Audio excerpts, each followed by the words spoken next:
Está no ar o Chão e Paz. Na edição de hoje, nós damos destaque às discussões da Campanha da Fraternidade 2016, educação patrimonial e as curiosidades sobre a Igreja Nossa Senhora da Boa Viagem. Sejam bem-vindos ao Chão e Paz.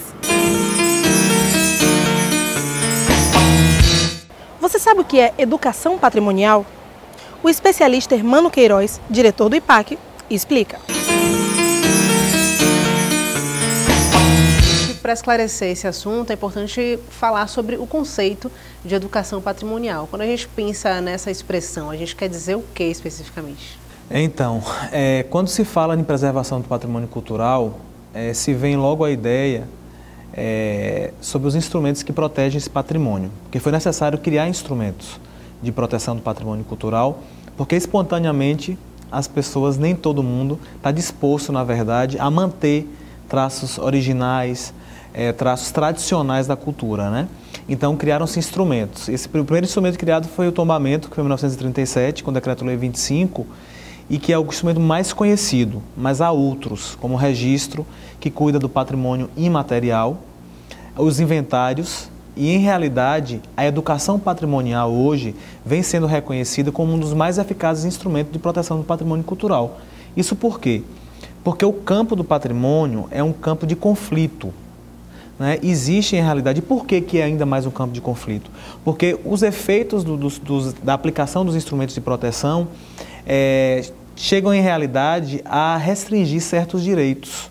E o primeiro deles é o direito de propriedade, que sempre foi considerado um direito absoluto. Na verdade, há uma relativização desse direito há pouco tempo, mas sempre foi um direito absoluto. Então, quando o Estado vem e reconhece um bem como patrimônio cultural, por exemplo, através do tombamento, se restringe parcialmente o direito de propriedade. E a partir daí surge o conflito. E por que isso se dá muitas vezes? Porque nesse processo de patrimonialização, sobretudo com relação ao tombamento, que é um ato administrativo que decorre do poder de império do Estado, não há a participação e a mesma permissão do proprietário do bem para que o tombamento ocorra. Então, muitas vezes causa um sentimento de indignação nas pessoas. Por quê? Porque elas não conhecem as razões que levaram o Estado a reconhecer aquele bem como patrimônio. Então, na verdade, a educação patrimonial é o momento onde há essa abertura democrática, né, para se discutir, para se entender o porquê de se preservar um bem cultural, qual a importância que a cultura e a memória têm para o povo, em realidade. Então, o trabalho da educação patrimonial vai lidar com isso, com a ideia de que a comunidade é protagonista hoje da questão do patrimônio e da preservação. Porque é preciso, primeiro, conhecer o que se tem, é preciso identificar o que se tem como patrimônio, como cultura, é preciso se reconhecer e valorizar. E esses atos, eles são, na verdade, para que ele ocorra plenamente, é necessário que essas pessoas que vivenciam esse patrimônio conheçam o que tem, para a partir daí realmente despertar esse sentimento de amor e de preservação, sem precisar que, na verdade, esses instrumentos eles sejam muitas vezes aplicados, ou até mesmo que sejam aplicados e que seja necessário, por exemplo, multar ou até mesmo ajuizar alguma ação civil ou até mesmo criminal para que a preservação se perfaça na sua integridade.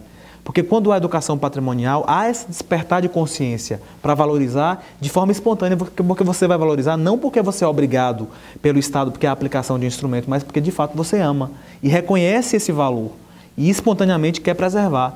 Mais no sentido, inclusive, de que as futuras gerações, né, tenham acesso a essa cultura que na verdade nós temos hoje, mas que amanhã nós não estamos, e que se não houver essa força para poder preservar, as futuras gerações não terão esse direito à cultura e à memória garantidos.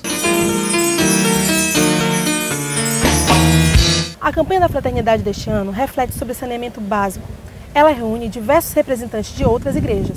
Isso porque em 2016 ela propõe base ecumênica. O saneamento básico é o tema da campanha da Fraternidade 2016, que aborda o assunto sob o título Casa Comum, Nossa Responsabilidade. E o lema, quero ver o direito brotar como fonte e correr a justiça qual riacho que não seca. Esta missão é abraçada de forma ecumênica no ano em que o Conselho Nacional de Igrejas Cristãs no Brasil está à frente da campanha, motivo de um seminário realizado no auditório da Cúria Metropolitana Bom Pastor. O tema desse ano é um tema desafiador. Poderia parecer, mas escute, não é uma preocupação apenas da sociedade ou do governo? De repente a gente vê que as igrejas têm um papel importante. E eu lembro, por exemplo, o que aconteceu em Mariana. tudo fruto de descuido. Há necessidade de criarmos uma consciência nacional de que os problemas sociais dizem respeito a todos. E o cristão deve mostrar, nós fazemos parte da sociedade e temos uma resposta a dar. Depois desse problema agora da Zika, que está prejudicando vidas, está atingindo vidas humanas, por causa de quê? De descuido, mais uma vez. Vai se deixando os problemas de lado, vai sempre esperando algum milagre da natureza. E está provado aquilo que o próprio Papa recordou, que Deus perdoa sempre, o homem nem sempre, a natureza nunca perdoa. Fez bem a ela, ela faz bem, fez mal a ela é inexorável no mal. A ASA exerce o papel de articular, né, as diversas paróquias, as diversas pastorais da Arquidiocese para refletir o tema. Tanto que a maioria dos que estão presentes no seminário são membros de paróquias, membros de comunidades e membros de pastorais. E através dos subsídios que são oferecidos pela CNBB, nós procuramos incentivar as comunidades paroquiais e as pastorais a utilizarem-se desses instrumentos, desses subsídios, para difundir o tema de uma forma bem capilar, né? Nas periferias da cidade, no centro da cidade, nos momentos da ação pastoral. A abordagem acerca do saneamento básico, sob a perspectiva ecumênica, tem força internacional. Tem dois fatos extremamente relevantes, um muito feliz e um muito triste, que confirmaram a importância e a universalização dessa campanha. O primeiro foi de fato, a encíclica papal, Laudato Si. Quando a gente começou a discutir o tema 2 anos atrás, ela ainda não tinha sido lançada e a gente já estava utilizando termos como casa comum, nossa responsabilidade, que foi o tema proposto e é o tema proposto para a campanha. Esse é um dos termos utilizados pelo Papa na sua encíclica. Também o Conselho Mundial de Igreja soltou uma nota falando também contra as preocupações ambientais e como isso tem impacto no mundo inteiro. Então, isso nos alegrou porque mostrou que estávamos todos numa mesma sintonia, numa mesma preocupação do cuidado por essa casa comum. A qualidade e a universalização do fornecimento de água são ainda desafios da sociedade brasileira, que, para este especialista, desconhece as reais condições desse bem natural. De acordo com ele, cabe aos fornecedores do serviço divulgar essas informações. A água que nós consumimos pelo sistema público de abastecimento de água, ela tem que ser uma água potável, tem que atender os padrões de potabilidade estabelecidos pelo Ministério da Saúde. Compete ao prestador do serviço de abastecimento de água, desse serviço público tão importante de abastecimento de água, no caso de Salvador e de outras cidades da Bahia, a empresa baiana de água e saneamento S.A. Embasa, ela atender ao que está estabelecido nessa portaria e ela fazer o controle dela, como ela faz, e colocar na conta de água, que nós recebemos todo mês, alguns parâmetros dizendo como é que está a qualidade da água que as pessoas estão consumindo. Isso daí é um controle que o próprio prestador de serviço faz. E compete à autoridade de saúde do município, ou seja, a Secretaria Municipal de Saúde, fazer a vigilância da qualidade da água, que quer dizer vigilar a qualidade da água para ver se a água atende à portaria e também divulgar para a sociedade. A legislação brasileira estabelece, através da lei que implementou o Sistema Único de Saúde, que o meio ambiente deve estar integrado à saúde humana. Afinal, os locais onde as populações se inserem impactam nas suas condições de vida. Por isso, é papel do cidadão cobrar das autoridades o cumprimento da lei e cuidar com responsabilidade deste recurso, como também devem fazer as empresas fornecedoras. A qualidade da água, para ela ser assegurada dentro dos padrões de potabilidade, é necessário que lá no manancial, no rio, ou se ela é explotada do subsolo, do aquífero subterrâneo, ela esteja, entendeu, de qualidade, Depois ela vai passar por um processo de tratamento, principalmente se for uma água de um manancial como um rio, ela vai passar por um processo de tratamento. Aí quem está operando esse processo tem que garantir que no processo de tratamento vai ser retirado as impurezas. Depois vai ser colocado nela um desinfectante para garantir que na viagem dela até a casa da gente, pelos tubos da rua, que a gente chama de redistribuição de água, né? Ela consiga chegar na casa da gente de boa qualidade, ok? E dentro da casa da gente, somos nós que temos que tomar, entendeu, bons cuidados. Então, se a gente tem um reservatório, o reservatório tem que ser limpo periodicamente, ele tem que estar tampado, né? Ou seja, para impedir de que alguma impureza externa entre, se misture com a água e altere a qualidade da água. Vamos para um rápido intervalo e no próximo bloco nós vamos falar sobre a preservação do nosso patrimônio cultural.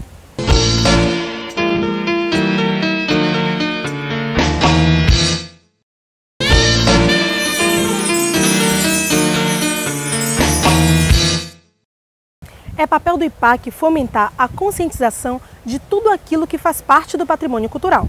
Isso é um grande desafio. E a preservação encontra nessa subjetividade toda a dificuldade, porque é muito complicado para um órgão de Estado difundir essa consciência, porque é algo que parte do indivíduo. Então, onde estão as ferramentas, os caminhos para poder conseguir fazer com que isso seja incentivado entre as pessoas na sociedade? Então, em realidade, hoje o que a gente pretende cada vez mais é já envolver a comunidade no processo inicial de patrimonialização. Primeiro, porque no campo do patrimônio material nós temos o tombamento, que é o instrumento que protege essa dimensão do patrimônio. E nós temos o registro especial, que é o instrumento que protege a dimensão do patrimônio imaterial, que são lugares, saberes, fazeres, celebrações, formas de expressão. Esse patrimônio imaterial, ele só pode ocorrer, de fato, o registro, se a comunidade quiser. Porque o suporte de memória do imaterial é o ser humano, é o homem, que na verdade chama o Estado para reconhecer aquele valor, entendeu? Através do registro, e se põe à disposição do Estado para dar continuidade histórica àquele bem. Diferente do que ocorre no âmbito do patrimônio material, que é o pedra e cal chamado, porque recai sobre coisas móveis ou imóveis, que têm um excepcional valor histórico, artístico, e que, independente da vontade do proprietário, o bem pode ser tomado, em nome do interesse público. Então, na verdade, é nesse âmbito do material que a gente hoje vem construindo na prática políticas de patrimônio cultural, políticas, na verdade, de educação patrimonial, que é justamente envolvendo essa comunidade para que ela participe desde o começo desse processo de patrimonialização, para ele compreenda as razões e entenda por que é necessário preservar o bem cultural, que na verdade é um direito fundamental garantido pela Constituição, pela vinculação que tem à própria dignidade da pessoa humana. Então, a comunidade hoje passa a ter um papel especial, até mesmo na questão do patrimônio material. Por quê? Porque considerar patrimônio é o processo de patrimonialização, na verdade, ele elege é a eleição dos bens mais representativos da cultura. Quer dizer, existe no Brasil, na Bahia, um universo cultural gigantesco, mas ali o Estado vai reconhecer que dentro daquele universo existem aqueles que são mais representativos da cultura. Porque patrimônio não dá em árvore, patrimônio não nasce patrimônio. Patrimônio é um processo de atribuição de valor. Então, na verdade, esse processo que durante muito tempo foi muito estatal porque contou sempre apenas, na verdade, com a participação do Estado, hoje ganha um novo sentido, que é justamente a participação da comunidade, participação social, as práticas sociais sendo analisadas e, na verdade, sendo ouvidas, na verdade, nesse processo de reconhecimento e de apontamento daqueles bens que são mais representativos. O que no imaterial é determinante, ele já nasceu assim. Apesar desse tema da preservação dos bens culturais estar na Constituição, é uma discussão relativamente nova, então, por isso, a sociedade está se adaptando a essa linguagem que é recente. Na verdade, se nós formos analisar, a política de preservação do patrimônio imaterial, este ano de 2015, houve, inclusive, está havendo uma efeméride muito grande de comemorações no âmbito federal, porque essa política de preservação do imaterial tem 15 anos. Na verdade, surgiu um instrumento, a dimensão imaterial do patrimônio surgiu pela primeira vez na ordem jurídica brasileira, na Constituição de 88, e aí somente em 2000 houve a edição do Decreto Presidencial 3551, que regulamenta o registro, e aqui na Bahia, em 2003, pela Lei 8895. Quer dizer, uma política recentíssima, é uma política hoje que vem servindo de modelo para o mundo, como uma das mais exitosas. Por quê? Porque é uma construção diferenciada daquela do material, que veio de 37. Por quê? Porque o protagonista é o ser humano. São essas comunidades detentoras e produtoras que chamam o Estado e dizem: nós temos essa manifestação cultural e queremos o reconhecimento como patrimônio. E aí, diferente do que acontece no material, onde a casa é tombada, mas o proprietário continua proprietário e pode fazer as alterações desde que consulte previamente o órgão, né, para preservar a originalidade, a autenticidade do bem, preservando a volumetria, a ambiência, né, que a cidade conta a sua história através da arquitetura. Na verdade, o imaterial não. O imaterial, ele nasce através do pedido da comunidade, né, e ele é mutável, ele é constantemente renovado, ele é dinâmico, porque, por exemplo, se for necessário colocar uma guitarra elétrica no samba de roda, porque a guitarra é o elemento que vai fazer com que o jovem e com que aquela manifestação tenha sua continuidade, a guitarra tem que entrar. Entendeu? Então, esses elementos novos, na verdade, toda essa dinâmica do imaterial é muito interessante, até para lidar com a ideia de que até os instrumentos de proteção, eles têm que ser, na verdade, muito mais sensíveis a isso, o que não ocorre, por exemplo, no tombamento, já que estamos lidando com coisa. Depois do intervalo, você vai conferir detalhes sobre a igreja de Nossa Senhora da Boa Viagem. O Chão e Paz volta já.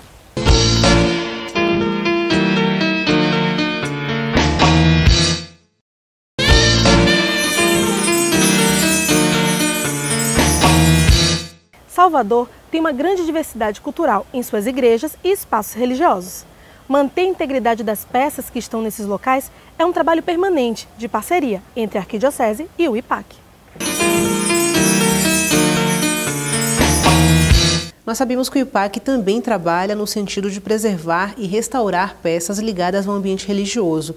Eu queria saber como é que está o andamento desses trabalhos para o ano de 2016. Então, o IPAC atua sempre, na verdade, historicamente, o IPAC, tanto o IPAC quanto o IFAM, atuaram na proteção do bem do patrimônio religioso. Inclusive, não só muito tempo durante o ponto de vista do patrimônio material, que é através do restauro do bem imóvel, que é a igreja, na verdade, mas também muito no sentido de restauração de bens móveis e integrados, que são altares, imagens, coros, na verdade, alguns elementos como confessionários, até mesmo o mobiliário que compõe a igreja, né? Que são coisas belíssimas e que, na verdade, com o decorrer do tempo vai se deteriorando. Então, o IPAC vem atuando de forma muito ampla nesse sentido. E hoje, atualmente, a gente tem em curso obras, não só na capital baiana, a gente acabou também fazendo a Igreja do Pilar e outras, mas, sobretudo, no interior. Nós temos a Capela de Miradouro, no município de Xique-Xique, né, que é uma ilha que tem em Xique-Xique, onde os restauradores atravessam de barco, para vocês terem ideia de como é que é um lugar que não tem energia. É um trabalho mesmo de doação, de entrega, de compromisso, sobretudo, de amor, né? Então, nós temos o Convento e Museu dos Humildes em Santo Amaro, também, que é um patrimônio dos mais ricos do Brasil. Tem um acervo que é imensurável, uma coisa grandiosa, que pouca gente conhece, precisa conhecer mais. Nós temos a Igreja de Catolés, lá em Abaíra, também, onde o IPAC fez um trabalho interessante, e na cidade de Piatã também, uma igreja que o IPAC restaurou belíssima. E para além disso tudo, o IPAC faz, até no seu próprio ateliê, na Cores, coordenação de restauro de elementos artísticos, restauro de peças sacras, né, como recentemente entregou à Igreja do Pilar, grandes peças valiosas, tocheiros, confessionários que, na concepção dos gestores da igreja, já eram inservíveis. Né, na verdade, já seriam objetos que seriam descartados e que foram restaurados e que estão perfeitos. Né, coisas do século XVIII, do século XVII. Entendeu? E aí, imagens outras de igreja, uma imagem de Nossa Senhora das Graças que tem lá, riquíssima, de uma igreja aqui de Salvador também. Imagens que chegam, na verdade, em estado de alta degradação e que eles, na verdade, entregam praticamente nova, como se a imagem fosse nova. Então é um trabalho muito complexo, muito interessante e que a comunidade precisa conhecer ainda mais e mostrar para ver a importância do trabalho de restauração, do patrimônio cultural e para entender muitas vezes a complexidade que envolve as atividades do IPAC. Então é um trabalho muito árduo, muito interessante, mas que a gente faz com muito amor. E a gente faz questão de divulgar aqui no Chão e Paz, por isso eu agradeço, Hermano, a sua participação aqui no programa. Muito obrigada por aceitar o nosso convite. Nós que agradecemos e nos colocamos à disposição. Não é apenas a festa de Bom Jesus dos Navegantes que faz da igreja de Nossa Senhora da Boa Viagem um templo especial.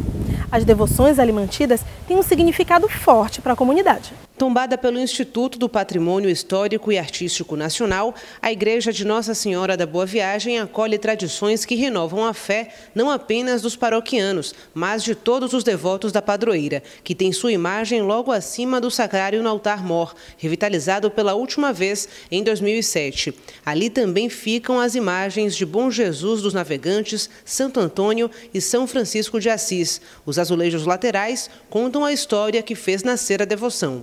Vem essa devoção através das histórias dos azulejos, contadas dos azulejos aqui também do altar-mor, né, que onde tem a história, a paisagem de um naufrágio, né, sofrido por alguns, né, marinheiros e que fizeram uma promessa à Nossa Senhora da Boa Viagem e em agradecimento, né, trouxeram a imagem, trouxeram também os azulejos e também a devoção à Nossa Senhora da Boa Viagem aqui para esta igreja, né, que já tem mais de 300 anos, né?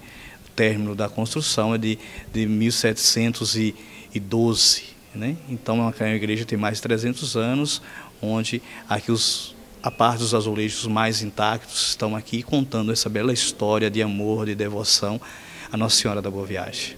É na galeota Gratidão do Povo que a imagem de Bom Jesus dos Navegantes é transportada para as procissões marítimas dos dias 31 de dezembro e 1º de janeiro. A embarcação é mantida nas dependências da Igreja da Boa Viagem, de onde é retirada apenas para os festejos que abrem e encerram o ano na arquidiocese. É uma festa muito importante. Ela fecha o ano, né? Fecha o ano e abre também o ano, porque ela começa com o tríduo preparatório, que se inicia no dia 28, 29 e 30 do mês de dezembro. No dia 31 tem a procissão, leva a imagem do Bom Jesus Navegantes para a Basílica da Conceição da Praia. E acontece nesse dia uma missa muito interessante. Acontece a missa com o arcebispo, depois a imagem do Bom Jesus Navegantes desce até a praia, onde está a galeota Gratidão do Povo, que vai levar a imagem para a Conceição da Praia e no outro dia, no dia 1º do ano, sair em procissão. E Nossa Senhora da Boa Viagem acompanha o Bom Jesus Navegantes até a praia, né, acompanhando o filho para ser embarcado, para no outro dia fazer a procissão marítima. Se a Igreja de Nossa Senhora da Boa Viagem realiza uma festa mantida com tanta paixão pelos fiéis, fica fácil entender a ligação do templo com a congregação passionista, da qual o pároco, Padre Pedro, faz parte. A congregação passionista surgiu em 1700 com São Paulo da Cruz, que se sentiu atraído pela cruz de Jesus, por Jesus crucificado. Ele dizia que o maior quer conhecer tudo que Deus fez para conosco, é só olhar Jesus crucificado. Porque o amor de Deus se manifesta certamente na paixão de Jesus. A paixão de Jesus é a maior obra que Deus já cumpriu. E certamente é a única grande obra. A grande obra de Deus é é o seu amor que se tornou carne como nós, que veio morar entre nós. Então ele baseou toda sua pregação, toda a renovação da igreja sobre Jesus crucificado, sobre a sua paixão que devia ser transmitida, ensinada a todos os povos. Ele foi um mestre de oração, foi um grande missionário, além de ser um grande fundador da congregação dos passionistas, das monjas passionistas. A paixão é o maior meio que nós temos para chegar a Jesus. O caminho para chegar a Jesus pode ser facilitado pela intercessão de Nossa Senhora. Foi pensando nisso que um grupo de mães da Igreja da Boa Viagem criou, há 16 anos, uma ação missionária capaz de aproximar as pessoas de Deus através de Maria. A ideia era abordar para ela um manto, com a participação da comunidade. A idealizadora da iniciativa, Dona Maria Helena, teve de driblar as adversidades para colocar em prática o chamado que recebeu. Desse grupo, surgiu a ideia, como nós somos mães, e sempre contamos com a presença de Nossa Senhora da Boa Viagem, ela como nossa medianeira, E aí nós como mães, queríamos dar um presente à Nossa Senhora da Boa Viagem.